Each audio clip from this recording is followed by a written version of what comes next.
Ma belle-mère a sauvé ma vie. J'ai toujours pensé que la relation entre une belle-fille et sa belle-mère était tendue. Je ne voyais que les clichés. Disputes, jalousie, malentendus. Mais ma belle-mère, c'est une autre histoire. Un jour, alors que tout semblait s'écrouler, elle m'a tendu la main.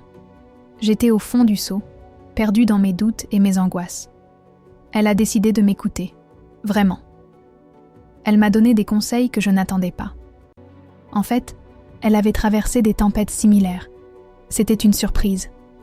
Je n'avais jamais considéré à quel point elle pouvait être empathique.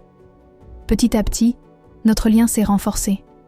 Elle a même commencé à m'inviter pour des petites sorties, loin des jugements des autres.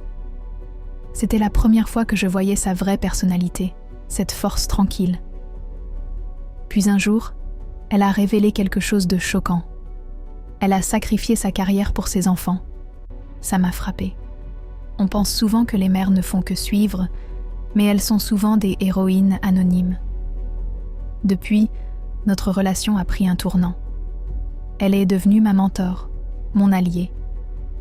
Chaque échange avec elle est une nouvelle leçon de vie, un trésor d'expérience. Elle n'hésite pas à me pousser en dehors de ma zone de confort pour m'aider à grandir. Je découvre une femme bien plus forte que je ne l'aurais cru. La plus grande leçon ? Ne jamais juger une relation sur des stéréotypes. Ma belle-mère m'a appris à voir au-delà des apparences. Et aujourd'hui, je la considère comme plus qu'une belle-mère, mais comme une sage, une amie.